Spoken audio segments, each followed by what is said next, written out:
علیکم and good morning every one. آج میں آپ لوگوں کے ساتھ ایک ایسی بات شیئر کرنے والی ہوں جو کہ بہت سارے لوگوں کے سوال ہوتا ہے۔ سب سے پہلے میں آپ کو یہ بتاتی چلوں کہ میری ایک فرینڈ ہے تو وہ مجھ سے بار بار یہی پوچھتی ہے، اس کی بھی شادی نہیں ہوئی تو وہ کسی کو پسند کرتی ہے اور وہ مجھ سے بار بار یہ کہتی ہے کہ میں تہجد پڑھتی ہوں، میں اتنی دعائیں مانگتی ہوں، میں اس کو اتنا زیادہ مانگتی ہوں لیکن وہ پھر بھی میرے حصے میں نہیں آتا، مجھے میری دعا جو ہے وہ قبول نہیں ہوتی۔ تو کیا تہجد میں جو ہے وہ ہم کسی غیر محرم کو، اپنے نامحرم کو جو ہے وہ مانگ سکتے ہیں کہ وہ ہمارا محرم بن جائے؟ تو یہ بہت بار مجھ سے اس نے کوسچن کیا نا، تو میں نے پھر سوچا کہ ایسے بہت سارے کوسچنز ہوں گے جو بہت سارے لوگوں کے ذہنوں میں ہوں گے کہ کیا ہم لوگ تہجد میں مانگ سکتے ہیں۔ تو تھوڑا سا میں اپنا ایکسپیرینس آپ کو بتاتی ہوں کہ میری جو شادی ہوئی وہ کس طریقے سے ہوئی اور اس نے جو وہ مانگتی ہے وہ کیوں قبول نہیں ہوتی۔ اب بہت سارے یہ لوگ سمجھتے ہیں کہ تہجد میں جو چیز ہم لوگ مانگتے ہیں وہ ہمیں ہر طرح سے مل جاتی ہے، اور کہاں بھی یہی جاتا ہے کہ تہجد ایک ایسی لاڈلی عبادت ہوتی ہے جو کہ اللہ تعالیٰ سے اپنی ہر بات جو ہے وہ منوا لیتی ہے، کوئی شک نہیں ایسی ہی بات ہوتی ہے۔ لیکن آپ کو پتہ ہے کہ میں نے 2-3 دعائیں اپنی زندگی میں ایسی مانگی۔ میں تہجد پڑھتی تھی اور بڑے دل سے پڑھتی تھی میں تہجد، میں نے روزانہ پڑھنی تہجد، اور اس وقت میری عمر کوئی 13-14 سال کی تھی اور مجھے پروفیسر بننے کا بہت شوق ہوتا تھا۔ تو میرا دل بہت کرتا تھا کہ میں اچھے سے اچھے تعلیم حاصل کر کے پروفیسر بنوں اور پھر میں ایک مقام پر پہنچوں، لیکن وقت گزرنے کے ساتھ ساتھ میری وہ خواہش پوری نہیں ہوئی، جبکہ میں تہجد میں بہت مانگتی تھی، بہت دعائیں مانگتی تھی اس چیز کا بننے کے لیے، کیونکہ مجھے جنون تھا تو میں نہیں بن سکی۔ تو پھر اس کے بعد میں نے سوچا کہ اس میں کوئی نہ کوئی اللہ کی بہتری ہوگی، اگر میں پروفیسر بن جاتی اور میرے ساتھ کچھ غلط ہو جاتا تو اللہ تعالیٰ یہ چیز بہتر جانتا ہے۔ اس طرح سے میں نے کبھی اس چیز کے اوپر غم نہیں کیا۔ اسی طرح سے اس کے بعد میں نے اپنی شادی کے لیے دعائیں کی، میرے ہسبینڈ جو ہیں، میں نے بہت ساری تہجد پڑھی اور میں نے ان کے اندر ان کو مانگا اور وہ مجھے ملے بھی، تقریباً 8 سال کے بعد وہ مجھے ملے تو میری دعا قبول ہوئی۔ تو پھر میں نے یہ سوچا کہ تہجد میں بھی مانگی جانے والی دعائیں وہ قبول ہوتی ہیں جو کہ آپ کو جو ہے وہ فائدہ دیتی ہیں۔ اگر وہ دعائیں آپ کو فائدہ نہیں دیتی تو اللہ تعالیٰ کبھی بھی اس دعاؤں کو قبول نہیں کرتا۔ اگر وہ زندگی میں شامل ہونے کے بعد آپ کے لیے اچھا نہیں رہتا تو اللہ تعالیٰ آپ کی زندگی میں اس کو شامل نہیں کرتا۔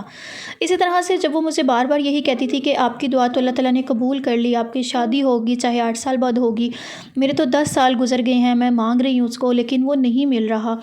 تو میں نے پھر اس کو یہی بس سمجھایا، اور جتنے بھی لوگ اس وقت مجھے سن رہے ہیں وہ یہی چاہتے ہیں کہ ہم لوگ تہجد پڑھیں اور تہجد پڑھنے کے بعد جو ہے وہ ہماری فوراً سے دعا قبول ہو جائے۔ لیکن کچھ دعائیں ایسی ہوتی ہیں جو اللہ تعالیٰ نے کہتے ہیں نا کہ آخرت میں ہمیں اس کا صلہ ملے گا، تو پھر ہمیں اس دعاؤں کا جو صلہ نا وہ آخرت میں ملے گا۔ بے شک تہجد ایک ایسی نماز ہے جو کہ اپنی بات منواتی ہے، لیکن کبھی بھی آپ کے اللہ تعالیٰ آپ کو وہ چیز نہیں نوازتے جس کے بارے میں جو ہے وہ آپ کے لیے اچھا ہی نہیں ہوتا۔ اس لیے یہ مت سوچیں کہ اللہ تعالیٰ نے آپ کو وہ چیز نہیں عطا کی، وہ کیوں نہیں دی۔ اللہ تعالیٰ نے تمام لوگوں کے جوڑے تو بنا دیے ہوئے ہیں، پہلے سے ہی بنا دیے ہوئے ہیں، لیکن دعائیں تقدیریں بدل دیتی ہیں، اس میں کوئی شک نہیں ہے کہ دعا ضرور تقدیر بدلتی ہے، لیکن اس صورت میں تقدیر بدلی جاتی ہے کہ جو چیز آپ کے لیے بہتر ہوتی ہے، آپ کے حق میں اچھا ہوتا ہے، اور آپ کو اس چیز کو پا کر اور دعا قبول ہونے پر آپ اس کو خوشی محسوس کریں تو ہی اللہ تعالیٰ آپ کو عطا کرتا ہے۔ اب جب مجھے جو ہے وہ میری شادی ہوئی تو میں بہت اچھا میرا ایکسپیرینس رہا، مجھے آج بھی کوئی ندامت نہیں ہے اپنے دعا مانگنے پر، اپنے ایکسپیرینس پر، میں بہت خوش ہوں، اور میں یہی سوچتی ہوں کہ اللہ تعالیٰ نے مجھے چاہے دیر سے دیا لیکن وہ سب کچھ میرے لیے بہتری تھا۔ اگر کچھ دعائیں قبول نہیں ہوتی تو اس میں بھی بہتری ہوتی ہے۔ تو یہ ایک چھوٹا سا میسیج تھا ان لوگوں کے لیے جو کہ پریشان ہیں کہ ہم لوگ تہجد میں بھی دعائیں مانگتے ہیں لیکن ہماری قبول کیوں نہیں ہوتی۔ کیا تہجد میں ہم اپنے نامحرم کو مانگ سکتے ہیں؟ مانگ تو آپ ہر چیز سکتے ہو، اللہ تعالیٰ سے آپ ہر چیز مانگ سکتے ہو، لیکن کیا اگلا بندہ بھی آپ کے لیے وہی محبت رکھتا ہے، چاہت رکھتا ہے؟ کیونکہ بعض ٹائم جو ہوتا ہے لو ون سائڈ ہوتا ہے، لیکن ہمیشہ جو ہے اگر دونوں طرف سے محبت ہوتی ہے تو آپ کو مل ہی جاتی ہے، کیونکہ دونوں طرف سے کوشش کی جاتی ہے، اور کوشش جو ہے وہ کبھی بیکار نہیں جاتی، دعائیں پھر رائے گاہ نہیں جاتی۔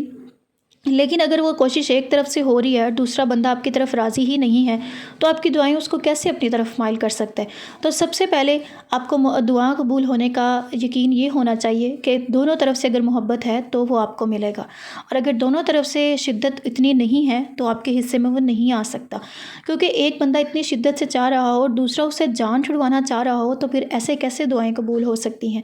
اگر تو وہ بھی آپ سے محبت کرتا ہے اور آپ اس کے ساتھ محبت کرتے ہو تو پھر تو امکان ہے ہے کہ آپ دونوں مل جاؤ گے، لیکن اگر آپ کو یہ لگتا ہے کہ صرف آپ ہی اس کی محبت میں پاگل ہو، اور میری فرینڈ کا کچھ یہی حال ہے، وہ خود ہی اس کی محبت میں پاگل ہے، وہ اس کی طرف سنبھلے دیکھنا بھی گوارا نہیں کرتا، وہ اس کے ساتھ کوئی مطلب کہ شادی نہیں کرنا چاہتا، لیکن یہ خود ہی دعائیں کر رہی ہے کہ اللہ تعالیٰ اس کے دل میں محبت چاہت ڈال دے اور اس کی شادی جو ہے وہ اس کے ساتھ ہو جائے، لیکن ایسا نہیں ہو رہا، تو یہ سب جو ہے وہ اللہ تعالیٰ کی مرضی ہوتی ہے کہ اللہ تعالیٰ اس کو کیوں نہیں دے رہا۔ اگر وہ دعا قبول ہو بھی جاتی ہے اور اس لڑکے کا دل اس کے ساتھ نہیں ملتا، تو شادی کے بعد اگر وہ ٹھیک نہیں رہتا تو کیا گارنٹی ہے کہ وہ اس کو ٹھیک رکھے گا؟ اس لیے اللہ تعالیٰ شاید ہو سکتا ہے اس کی دعاؤں کو قبول نہیں کر رہا۔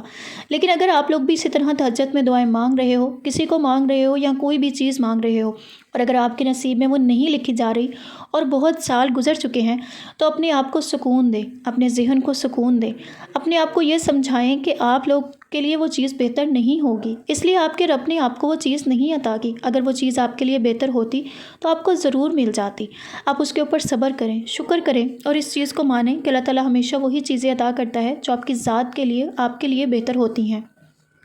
یہ دعا جو میں نے آپ لوگوں کو بتائی کہ اگر آپ لوگ تہجد میں پڑھتے ہو اور روزانہ پڑھ رہے ہو، روزانہ مانگ رہے ہو اور آپ کو نہیں مل رہا، بہت زیادہ ڈپریشن میں ہو، کیونکہ جب کوئی چیز آپ کو نہیں مل رہی ہوتی نا تو آپ بہت زیادہ ڈپریشن میں چلے جاتے ہو، آپ کا ذہن کام کرنا بند ہو جاتا ہے، آپ کا دماغ جو ہے وہ معاف ہو جاتا ہے۔ اس وجہ سے آپ خود کو ریلیکس کریں۔ اگر آپ کی قسمت میں وہ چیز ہوگی تو خود چل کے آپ کے پاس آ جائے گی، اور اگر آپ کی قسمت میں نہیں ہوگی تو آپ نے وہ سنا ہے نا کہ دو ہونٹوں کے درمیان سے بھی آئی چیز واپس چلی جاتی ہے۔ بعض ٹائم آپ نے دیکھا ہے اگر آپ کسی کے ساتھ بیٹھ کر کھانا کھا رہے ہو اور آپ کے منہ سے نوالا گر گیا ہے اور وہ کسی اور مطلب دوسرے شخص نے اٹھا کر کھا لیا ہے، تو آپ نے نوٹس کیا اس چیز کو کہ وہ آپ کی قسمت میں نہیں تھا، اس لیے اللہ تعالیٰ نے وہ آپ کے ہاتھ سے نیچے گرا دیا اور وہ پاس بیٹھے شخص نے اس کو اٹھا کر کھا لیا۔ اس وجہ سے کچھ چیزیں ایسی ہوتی ہیں جو ہمارے نصیب میں نہیں ہوتی۔ اب کچھ واقعہ میرے ساتھ ایسے میری زندگی میں ہوئے ہیں کہ میں نے بہت کوشش کی اس چیزوں کو حاصل کرنے کی، بہت کوشش کی میں نے حاصل کرنے کی، لیکن یقین کریں میں نے اتنی دعائیں، اتنے نفل، اتنا سب کچھ مانگا اس چیز کو، لیکن مجھے نہیں ملا۔ وہ کیا چیز تھی؟ وہ گھر تھا میرا۔ میں نے بہت کوشش کی میں اپنا گھر مانگوں، میں گھر لوں واپس، لیکن مجھے نہیں مل سکا۔ میں نے ہر طرح سے کوشش کی، لڑ کے پیار سے سب کچھ کر کے دیکھ لیا، لیکن وہ نہیں مجھے مل سکا گھر میرا۔ تو پھر میں نے اللہ تعالیٰ کے فیصلے پر اب شکر کر لی ہے، اب میں نے صبر کر لیا، اب میں نے خود کو سمجھا لیا ہے کہ جو چیز آپ کی قسمت میں نہیں ہوتی آپ اس کے ساتھ نہیں لڑ سکتے۔ اس وجہ سے جو بھی چیز آپ مانگ رہے ہو اللہ تعالیٰ سے تہجد میں، اگر آپ کو لگ رہا ہے کہ آپ کو نہیں مل رہی تو آپ اس کے اوپر صبر کرو، شکر کرو، خود کو وقت دو۔ جب آپ کو خود کو وقت دو گے، اللہ کے کیے فیصلے پر شکر کرو گے، تو آپ کو بہت اچھا لگے گا۔ ایک اور سٹوری ہے ایک لڑکی کی کہ اس کا 10 سال سے محبت تھی اور وہ چھوٹ گئی تھی، لیکن وہ سٹوری میں آپ کو پھر نیکسٹ ویڈیو میں سناؤں گی، ویڈیو بہت لمبی ہو جائے گی۔ تو اسی طرح سے میں آپ کو کچھ میریکل سٹوری سنایا کروں گی، جس سے بہت سارے لوگ، جو آج کل بہت سارے ایسے لوگ ہیں، سوشل میڈیا کا دور ہے، لوگوں کے دلوں میں ایسی چیزیں بھری پڑی ہیں۔ بہت ساری فرینڈس میں دیکھوں، اپنے ارد گرد دیکھوں، اتنی ساری سٹوریز مجھے ملتی ہیں نا یہ سننے کے لیے، تو پھر میں نے سوچا کہ سوشل میڈیا کے اوپر بھی ایسے بہت سارے لوگ ہوں گے جو کہ اپنے آپ کو جو ہے وہ بہتر کرنے کی بہت سارے لوگوں کو مانگتے ہوں گے، لیکن ان کو نہیں مل رہا ہوگا۔ تو کیا وجہ ہو سکتی ہے ان سب کی؟ تو وجہ صرف یہی ہوتی ہے کہ زندگی میں اگر آپ کو کوئی چیز نہیں ملتی تو اس میں آپ کی بہتری ہوتی ہے۔ آپ کا رب آپ کے ساتھ بہت محبت کرتا ہے، 70 ماؤں سے زیادہ پیار کرتا ہے، اس وجہ سے ہمیشہ وہ آپ کو چیز وہی عطا کرے گا جس میں آپ لوگوں کی بہتری ہوگی۔ کبھی بھی آپ کو ایسی چیز عطا نہیں کرے گا جس میں آپ کی کوئی بہتری نہیں ہوگی۔ تو جو چیز آپ کے پاس ہے اس کا شکر ادا کریں، اور آپ کی زندگی میں جو جیون ساتھی شامل ہوگا یقیناً وہ بہترین ہوگا، اور وہ بہت بہترین ثابت ہوگا۔ اگر آپ بہتر مانگ رہے ہوگے تو اللہ تعالیٰ آپ کو بہتر عطا کرے گا۔ اگر آپ کو مل جاتا ہے تہجد میں تو بہت اچھی بات ہے، لیکن اگر کچھ وجوہات کی وجہ سے وہ آپ کو نہیں ملتا تو اس پر صبر کریں، شکر کریں اور اللہ تعالیٰ کے فیصلے کا انتظار کریں۔ کے ساتھ اپنی دعاؤں پر، اپنے رب پر اور اپنے مانگے جانے والی چیز کے اوپر یقین رکھیں تو اللہ تعالیٰ آپ کو سب کچھ عطا کرے گا۔ لیکن ایک چیز یاد رکھیے گا، شکر کرنا کبھی مت بھولیے گا۔ جب آپ شکر کرنے والی زبان نہیں رکھتے نا تو پھر آپ اس چیز کو مت سوچیں کہ آپ کو کوئی چیز عطا کی جائے۔ ہمیشہ شکر کریں، اللہ تعالیٰ کا بہت شکر ادا کریں تو آپ کو ہر چیز ملے گی، اور اللہ تعالیٰ ہر چیز نوازنے والا ہے، اس کی قدرت ہر چیز جو ہے وہ رکھتی ہے۔ تو اس طرح سے ملتی ہوں کسی نیکسٹ ٹاپک کے ساتھ، کسی نیکسٹ ویڈیو میں۔ تب تک کے لیے اپنا بہت سارا خیال رکھیے گا۔ ویڈیو تھوڑی سی بھی پسند آ گئی ہو تو لائک شیئر سبسکرائب ضرور کیجیے گا، اور نیچے کامنٹ سیکشن میں اپنی رائے کا اظہار کیجیے گا۔ اللہ حافظ۔